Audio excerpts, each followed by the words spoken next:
I used to think I knew who I was. For 43 years, I had built my identity around certainties. My work as a middle school science teacher, my marriage to David, my role as mother to 3 children. But most of all, I knew myself through the eyes of my youngest son, Marcus. He was 8 when everything changed, and in his bright, curious gaze, I saw reflected back the best version of myself, patient, wise, endlessly capable of making everything better with a hug and the right words. Marcus wasn't like his older siblings, Sarah and James, who had inherited David's practical nature and my methodical approach to life.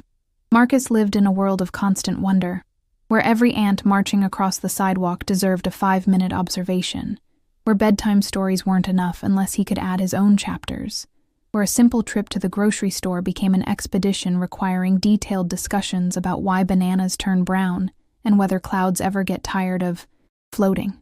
I remember the morning it all began to unravel, not the day we lost him, but the day we first heard the words that would reshape our entire universe. It was a Tuesday in October, and Marcus had been complaining about being tired for weeks. Not the kind of tired that comes from staying up too late reading under the covers with a flashlight, but a bone-deep exhaustion that made him fall asleep at the kitchen table while eating his cereal. Dr. Morrison's office smelled like disinfectant and false hope. The fluorescent lights buzzed overhead as she explained the test results with the kind of gentle professionalism that medical schools must teach in special classes. Acute lymphoblastic leukemia. The words hung in the air like smoke, visible but impossible to grasp. I watched her mouth moving, forming shapes around statistics and treatment options, and something about how children respond better than adults, how we caught it early, how there was every reason to be optimistic. But all I could think about was how Marcus had asked me that morning if dying hurt, and how I had laughed it off as one of his random philosophical questions, the way he might wonder if fish ever feel claustrophobic or if trees have favorite seasons. I had ruffled his dark hair, so much like mine before the stress started turning it gray, and told him that was much too serious a question for breakfast time. David processed the news the way he processed everything, by immediately shifting into problem-solving mode. By the time we got home, he was already researching treatment centers and calling our insurance company. Sarah, 16, and convinced she was nearly an adult, alternated between trying to comfort me and demanding detailed explanations about what this meant for our family. James, 13 and struggling with his own teenage complications, disappeared into his room and didn't emerge for hours. But Marcus asked me if this meant he was broken. We were sitting on his bed, surrounded by the familiar landscape of his childhood, the model solar system hanging from the ceiling that we had built together the previous summer, the stack of books about space exploration and dinosaurs that never seemed to get any smaller despite his voracious reading, the jar of interesting rocks he had collected from our various family hikes. The evening light filtered through his curtains, casting everything in that golden hour glow that makes ordinary moments feel precious. "Am I broken, Mom?" he asked, his small hand finding mine with the same instinctive trust he had shown since he was a baby, reaching for my face in the dark. His fingers were thin. When had they gotten so thin? But his grip was steady. I wanted to say no, to tell him he was perfect, that broken was just a word for things that couldn't be fixed, and he was going to be fixed. But Marcus had always been able to see through adult attempts to soften hard truths. Even as a toddler, he had possessed an uncanny ability to ask the questions that cut straight to the heart of whatever complexity the grown-ups were trying to navigate around him. Instead, I found myself saying, "You know how sometimes the most beautiful windows are made from pieces of glass that were broken first? How they break them on purpose, and then put them back together in new patterns that make something even more beautiful than what they started with?"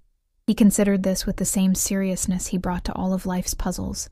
"Stained glass windows," he said, nodding, "like the ones at Grandma's church. Exactly like those. So maybe I'm just getting ready to be a stained glass window person instead of a regular window person." I don't know how I managed not to cry in that moment.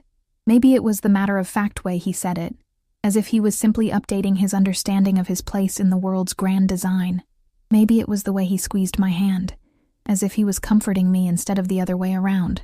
"Maybe you are," I whispered. That night, after David and I had talked in circles about treatment schedules and the logistics of managing doctor's appointments around work and the other children's needs, after we had researched and worried and planned until our minds were too exhausted to hold any more information, I lay awake listening to the house settle around us. Through the thin walls, I could hear Marcus talking to himself in his room, not the worried muttering of a frightened child, but the same kind of narrative he had always maintained, a running commentary on his thoughts and observations that had been his constant companion since he first learned to string words together. I crept to his doorway and listened to him explaining to his stuffed elephant, Mr. Wrinkles, about how they were going to be brave explorers on a new kind of adventure. "It might be scary sometimes," he was saying in his serious 8-year-old voice, "but explorers are supposed to be scared sometimes. That's how you know you're exploring somewhere new." Standing there in the hallway, holding my breath so I wouldn't disturb his private conversation, I felt something I had never experienced before as a mother. The terrible, overwhelming realization that my child was preparing to be braver than I was. That somehow, in the space of a single day, the natural order of our relationship had shifted, and he was getting ready to lead me through something I didn't know how to navigate.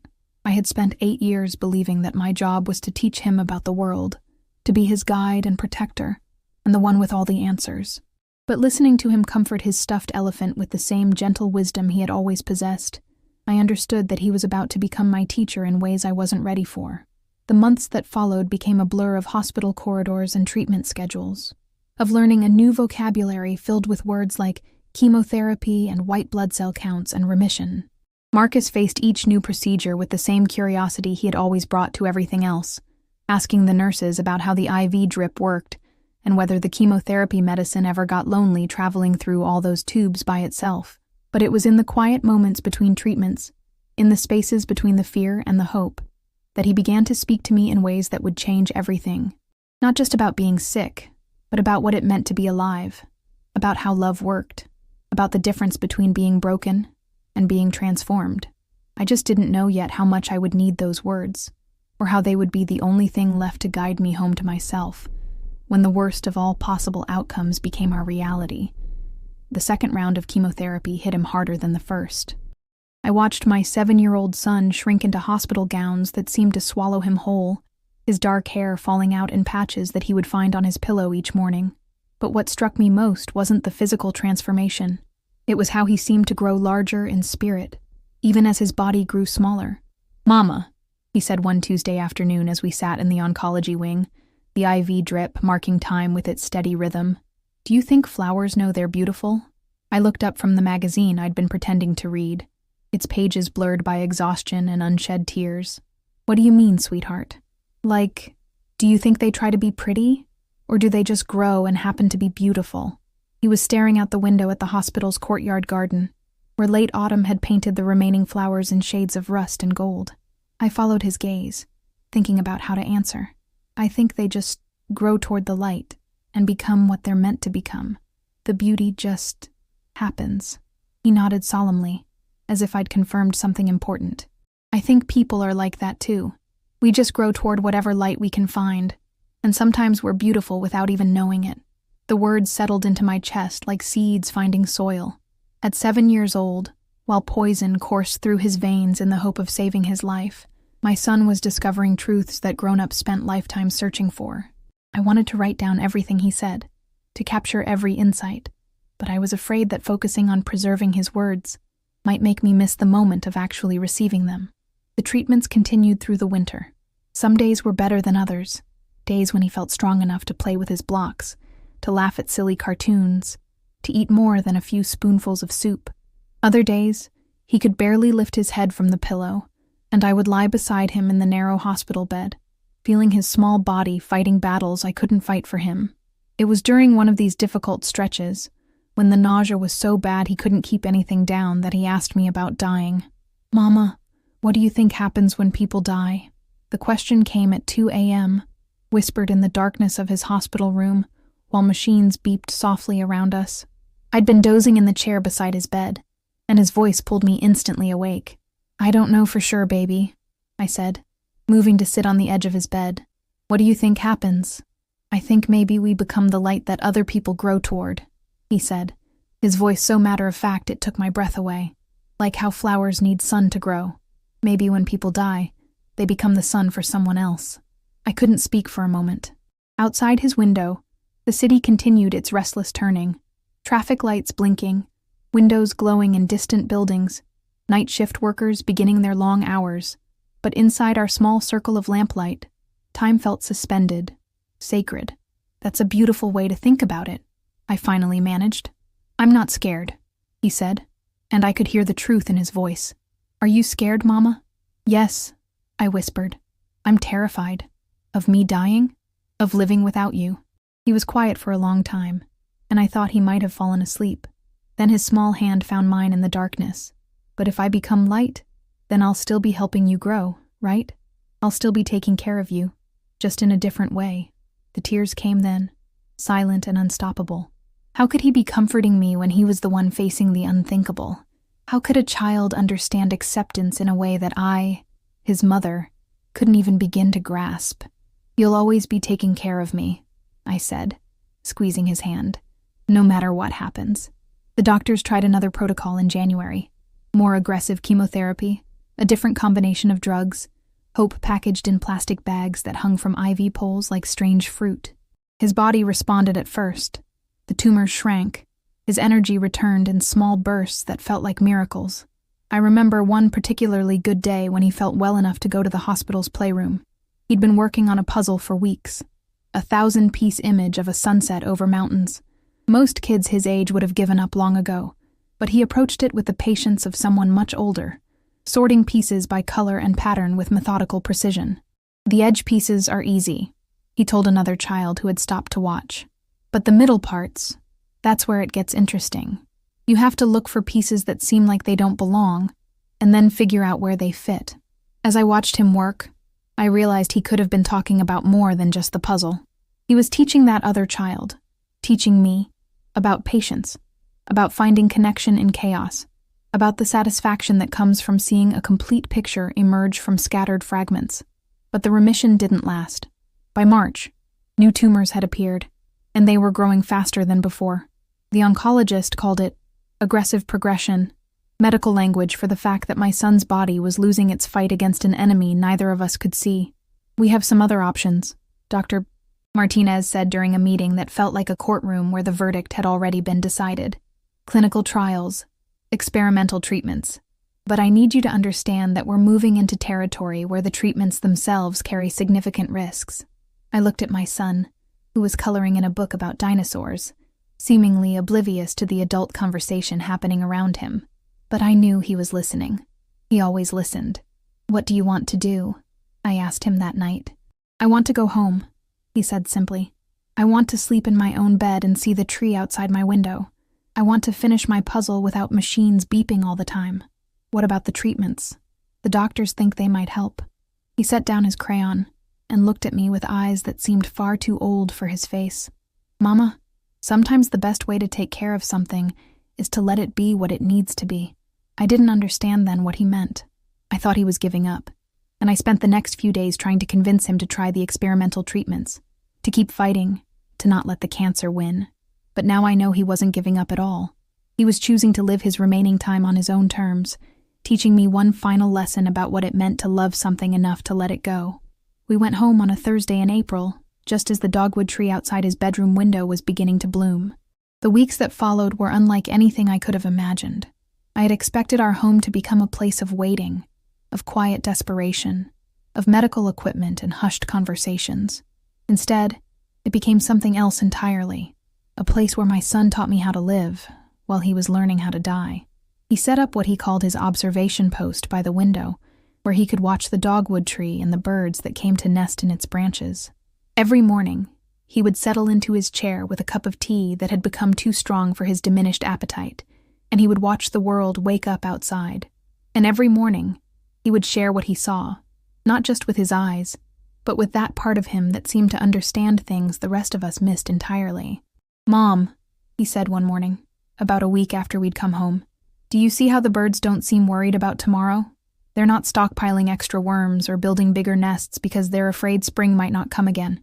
They just build what they need for today, and trust that tomorrow will take care of itself. He paused, watching a robin pull a worm from the newly thawed ground. I think maybe that's what I'm supposed to be teaching you. How to live one day at a time instead of mourning all the days we won't have. I wanted to argue with him, to tell him that planning and hoping and fighting for the future was what made us human. what separated us from the birds. But something in his voice stopped me. There was a certainty there, a peace that I couldn't understand but couldn't deny either. He wasn't just talking about acceptance. He was talking about a completely different way of experiencing time itself. As the days passed, I began to notice how he approached each moment. When his younger sister came home from school, he didn't spend their time together talking about how much he would miss her, or how sorry he was that he wouldn't be there for her graduation. Instead, he helped her with her math homework, listened to her complaints about her friends, and made her laugh until she forgot, for whole stretches of time, that anything was wrong. When his father came home from work, exhausted from trying to maintain normalcy while his heart was breaking, my son didn't burden him with profound conversations about life and death. He asked about his day. They watched baseball together, and they argued about which player was better, as if they had 1,000 such evenings ahead of them. But it was in the quiet moments, when it was just the two of us, that he shared the deeper thoughts that were reshaping how I understood everything. One afternoon, as I was adjusting his pillows and fussing over his comfort in the way that mothers do when they feel helpless, he caught my hand and held it still. "You know what I figured out?" he said. "The reason you're so sad isn't just because I'm dying. It's because you think that when I die, the love between us dies too, like it's this finite thing that exists, only as long as we're both breathing." He looked at me with those eyes that had become too knowing for his age. "But love isn't like that, Mom. Love is more like energy. It doesn't disappear. It just changes form. When I'm gone, the love doesn't go away. It just becomes something different, something you get to carry and use and share." I remember staring at him, this child who had somehow become my teacher, and feeling something shift inside me. Not acceptance. Not yet. But the first glimmer of understanding that maybe grief and love weren't opposite forces. Maybe they were the same force, expressed in different circumstances. He talked a lot about words during those weeks, not just the ones he was saying to me, but the ones that had been said throughout his life, the ones that had shaped him and stayed with him. He told me about a teacher who had once said he had the kindest eyes she'd ever seen in a student, and how that comment had made him want to live up to it every day since. He told me about his grandfather, who had died when he was 7, and how he still remembered the old man telling him that the secret to happiness was learning to find something beautiful in every single day, even the hard ones. "I've been thinking about all the words that people have given me," he said one evening as we watched the sunset through his window, "and I realized that they're like seeds. Someone plants them in you, and if you take care of them, they grow into something bigger than just the words themselves. They become part of who you are." Then he turned to me with an expression I had never seen before. Protective, almost parental. "I want to make sure I'm planting the right words in you, Mom, because after I'm gone, those words are going to have to do a lot of work. They're going to have to help you remember not just that I loved you, but how to love yourself the way I love you. They're going to have to help you find your way back to being happy, even when being happy feels like betraying my memory." I wasn't ready to hear this. I wasn't ready for him to be taking care of me when I was supposed to be taking care of him. But he kept talking, kept planting these seeds of wisdom that felt too heavy for me to carry and too precious to set down. "The thing is," he continued, "I'm not just leaving you.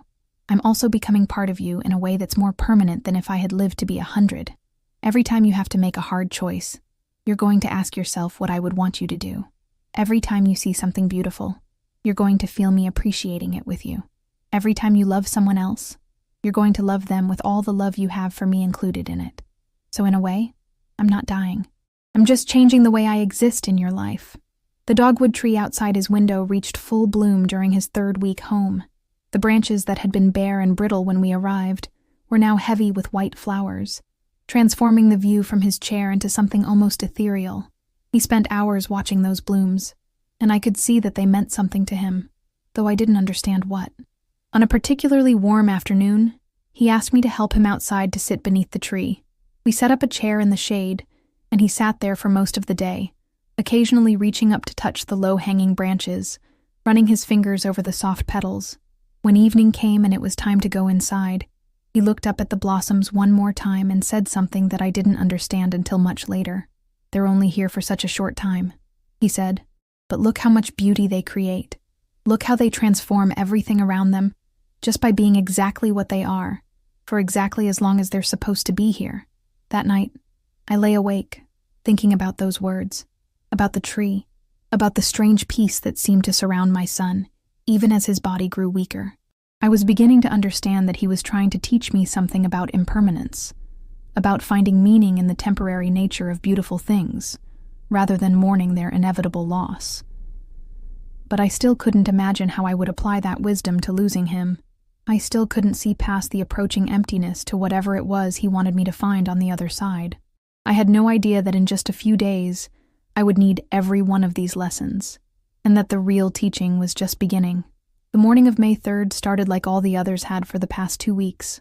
I brought him toast with honey, the only thing he could still keep down, and found him sitting up in bed with one of his notebooks open on his lap.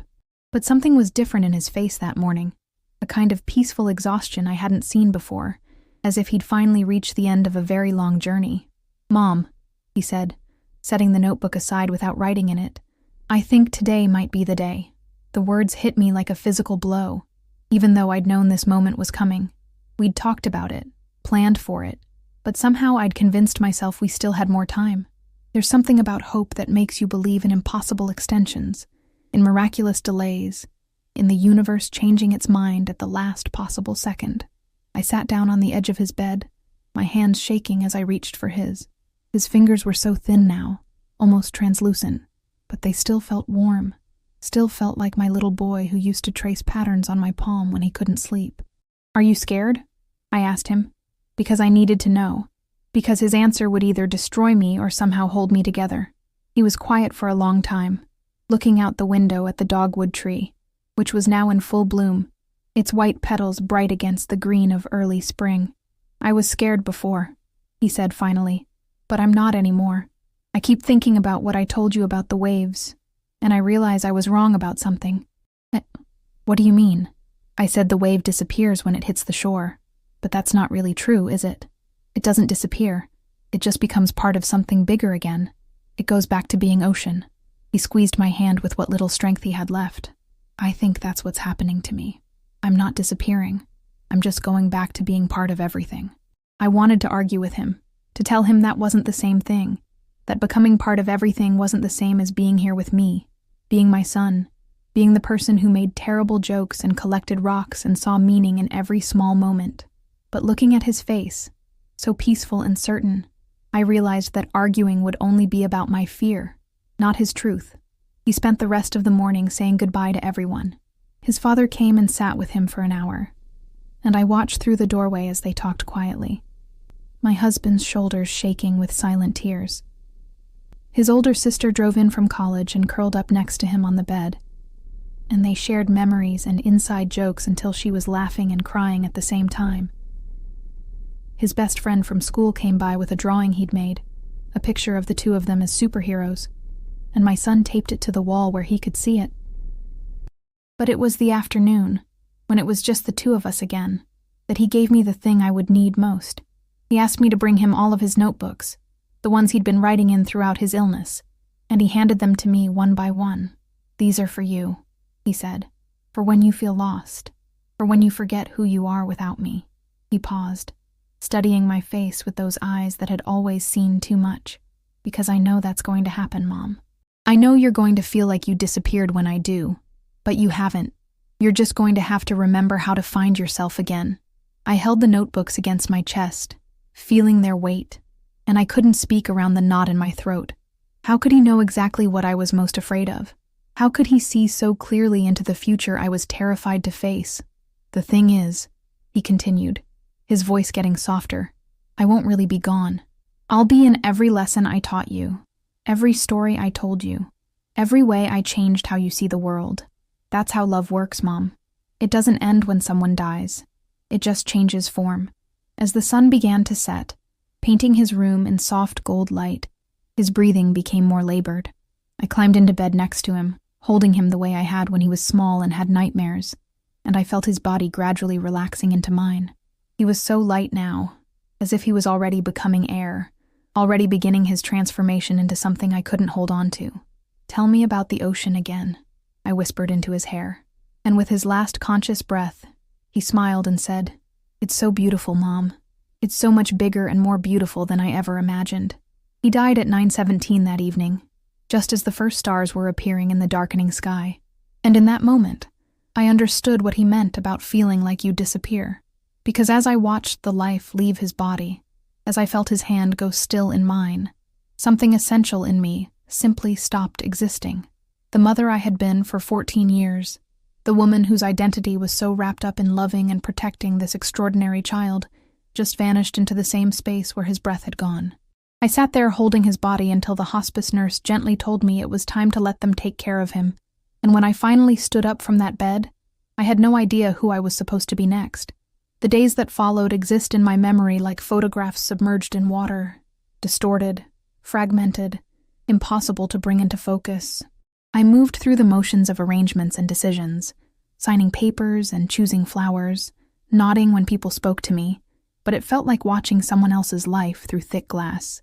The funeral director asked about music, and I heard myself saying something he would have liked, but I couldn't remember what that was.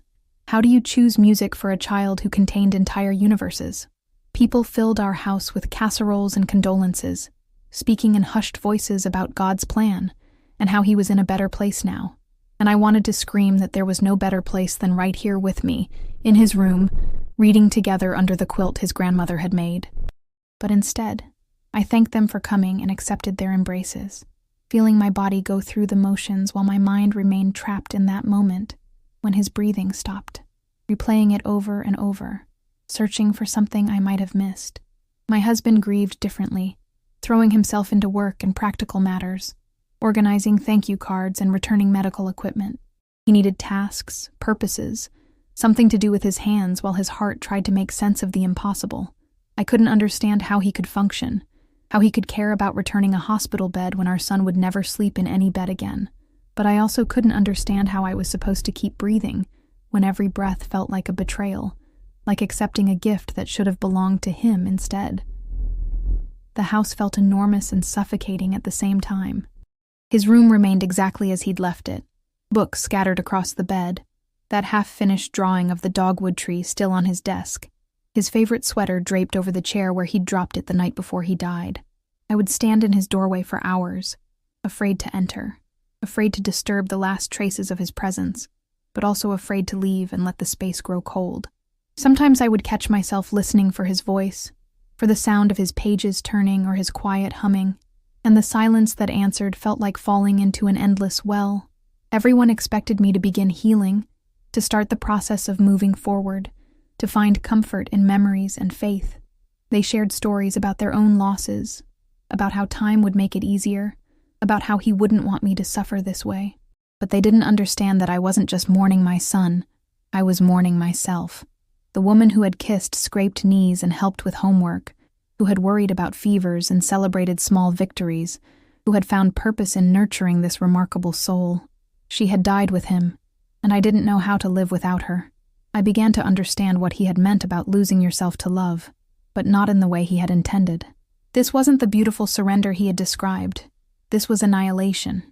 I had loved him so completely, so absolutely, that when he disappeared, he took most of me with him. What remained felt like scattered pieces of a person, fragments that didn't know how to fit together into anything recognizable or whole. Weeks passed in this strange, suspended existence. I stopped answering the phone, stopped opening sympathy cards, stopped pretending to eat the meals well-meaning friends continued to bring. My husband would find me sitting in the living room at odd hours, staring at nothing, and he would ask if I was okay, and I would nod because I didn't know how to explain that okay was a concept that no longer applied to my existence. How do you tell someone that you've forgotten how to be a person?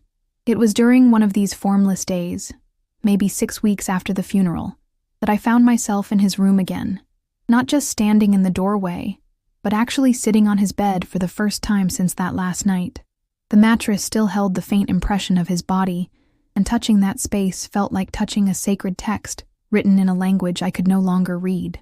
I was holding his favorite book, the collection of poetry he had been reading in those final weeks, when a folded piece of paper fell from between the pages.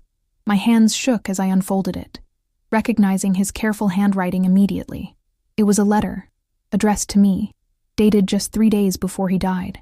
"Mom," it began, "I know you're going to think you've lost yourself when I'm gone, but you haven't. You've just forgotten how to see yourself without me reflecting back at you. This isn't the end of who you are. It's the beginning of who you're meant to become." I read those words over and over. Hearing his voice so clearly, it was as if he were sitting beside me. And for the first time since his death, I cried not just from grief, but from something that felt almost like relief. He had known, even in his own dying. He had seen my fear of disappearing, and he had left me a map back to myself. The letter became my compass through the wilderness of early grief. I carried it with me everywhere those first weeks, reading it when I woke up disoriented and forgot for just a moment that he was gone, reading it when I stood in the grocery store unable to remember what I was supposed to buy or why it mattered, reading it when well-meaning friends told me I needed to move on, and I wanted to scream that moving on felt like betraying him. But slowly something began to shift. I started to hear his voice not just in the letter, but in the small moments throughout my days. When I caught myself automatically buying his favorite cereal and felt that familiar stab of pain, I heard him saying, "Love doesn't become smaller when its object changes form." When I sat in his room, surrounded by his drawings and his books and the sweater he'd been wearing just days before he got too sick to dress himself, I heard him asking, "What would happen if you trusted that love to teach you something new?" I began to pay attention to what remained when everything I thought I knew about myself had been stripped away. Without the daily rhythms of caring for him, without the identity of being his mother in the immediate, hands-on way I had been for 14 years, what was still true about who I was? The answer came in pieces, like light filtering through water. I was still the woman who had read him 1,000 bedtime stories, and those stories had become part of my voice. I was still the mother who had held him through fevers and nightmares, and that tenderness was still alive in my hands.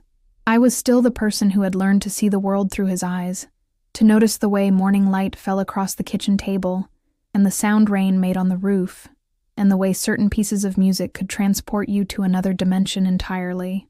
His death hadn't erased these parts of me.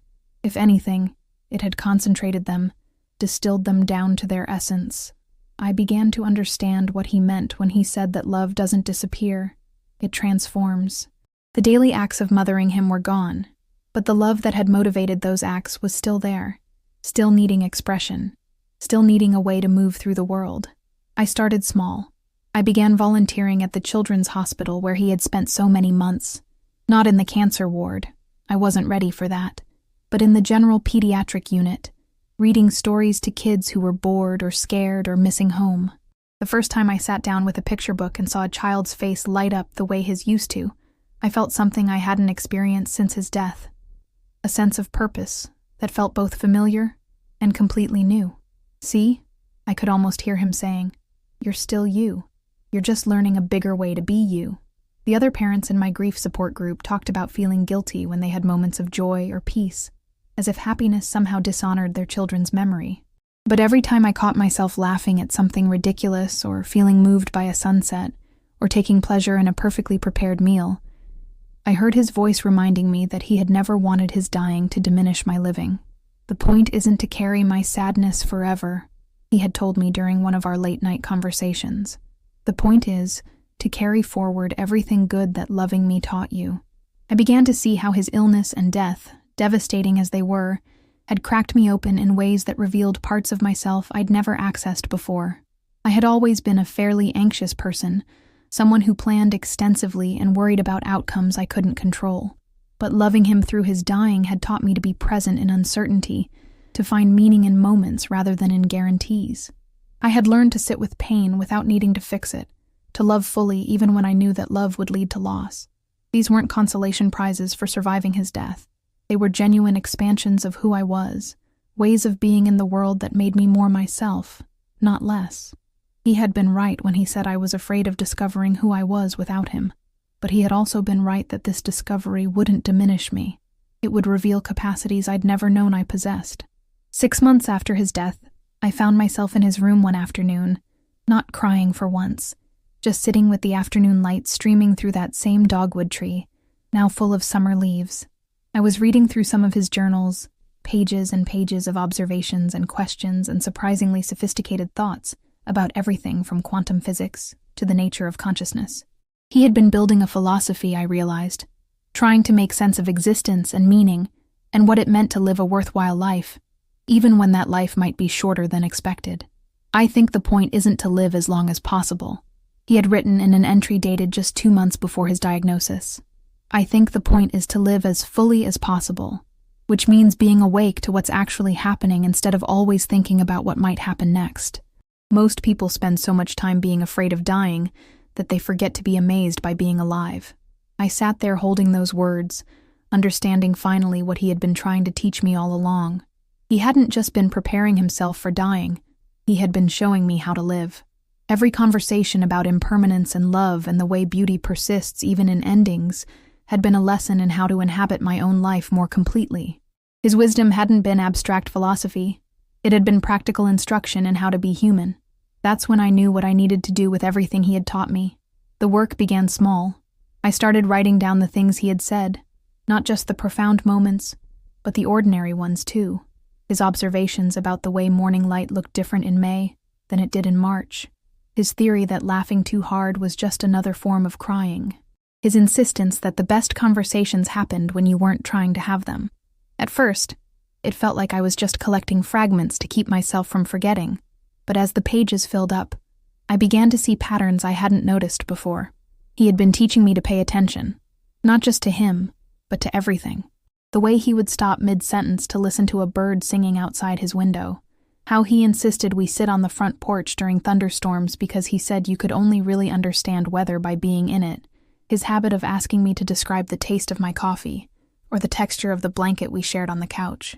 I had thought these were just the whims of a sick child trying to squeeze more life out of his remaining time, but now I could see they were lessons in presence, in the kind of attention that makes ordinary moments sacred. 6 months after his death, I decided to share some of his words at a grief support group I had reluctantly joined. I had been attending for weeks without saying much, just listening to other parents describe their own versions of this impossible loss. But that evening I brought the notebook where I had been collecting his wisdom. I read them the thing he had said about love being like a song that doesn't stop just because you can't hear it anymore, and I watched something shift in the room. A woman who had lost her teenage daughter started crying. Not the desperate crying I had become familiar with, but something that looked almost like recognition. After the meeting, she asked me if I had written more of his words down. When I showed her the notebook, she said reading them felt like her daughter talking to her again, just in a different voice. That's when I understood that what my son had been teaching me wasn't just about learning to live with his death. It was about learning to live in a way that honored what he had understood about being alive. I started sharing his words more widely. First in a blog I created called Letters from the Between Place. Then in talks I gave at hospitals and hospices. Eventually in a book that grew from all the conversations we had had during those last months together. But the real work wasn't in the sharing. It was in the living. Every day, I practiced the kind of attention he had tried to teach me. I noticed the way shadows moved across the kitchen floor in the afternoon. I had conversations with strangers in grocery store lines. I sat outside during storms and let myself feel small in all that weather. And slowly, I began to recognize myself again. Not the version of me that had existed before his illness. That woman was gone forever, but someone new. Someone who carried his wisdom in her bones, who had learned to find meaning in impermanence, who understood that loving completely means accepting that everything you love will eventually be lost, and choosing to love anyway. I was still his mother, but I was also becoming something else. A person who had learned to live the way he had taught me to live. The transformation wasn't dramatic or sudden. It happened in small moments, like the morning I realized I was laughing at something genuinely funny instead of just going through the motions of being okay. Or the evening I found myself planning a garden for the first time since his death, choosing flowers based on which ones he would have liked to watch grow. Or the day I met another mother whose child was dying and found that I could offer her comfort, not just from my own experience of loss, but from the wisdom my son had left me about how to be present in the hardest moments. 2 years after his death, I was cleaning out a closet when I found another envelope with my name on it, tucked inside the pocket of his favorite jacket. My hand shook as I opened it, and inside was a single sentence in his careful handwriting. Mom, you're going to be amazed by who you become when you stop being afraid of changing. I stood there in that closet holding those words and felt something I hadn't experienced since before he got sick. Excitement about my own future. Not because the grief was gone. It never goes completely. but because I could finally see what he had been trying to show me all along. Losing him had felt like losing myself, because I had confused loving him with being static, with staying exactly the person I had been when he was alive. But he had never wanted me to stay the same. He had been teaching me how to grow, how to become more than I had been before, how to let his love transform me instead of diminish me. These days, when people ask me how I survived losing my youngest son, I tell them about his words, how they found me in that letter when I needed them most, how they taught me that love doesn't end with death, it just changes form, how the person I am now carries forward everything he taught me about paying attention, about finding beauty in temporary things, about loving without attachment to outcomes. I tell them that losing him broke me completely, but that breaking open was what allowed his wisdom to take root in places I didn't even know existed inside me. His words find me still, almost every day, in conversations with strangers who need comfort, in moments when I remember to notice the light or taste my coffee or sit outside in a storm, in the work I do now, helping other parents learn to carry their children's wisdom forward instead of just their grief. His love didn't disappear when he died. It transformed into something that could teach me how to live more fully than I had ever lived before. I am not the same person I was when he was alive, and I'm grateful for that. I am someone he helped create through his living and his dying, someone who knows how to find the sacred in the ordinary, someone who understands that the deepest love is the kind that changes you completely. When I miss him most, I remember what he wrote in that first letter, that his love would find new ways to reach me, that this wasn't the end, but the beginning of who I was meant to become. He was right, as always. His words found me again, just as he promised they would, and they continue finding me every day, teaching me how to be worthy of the love he left behind.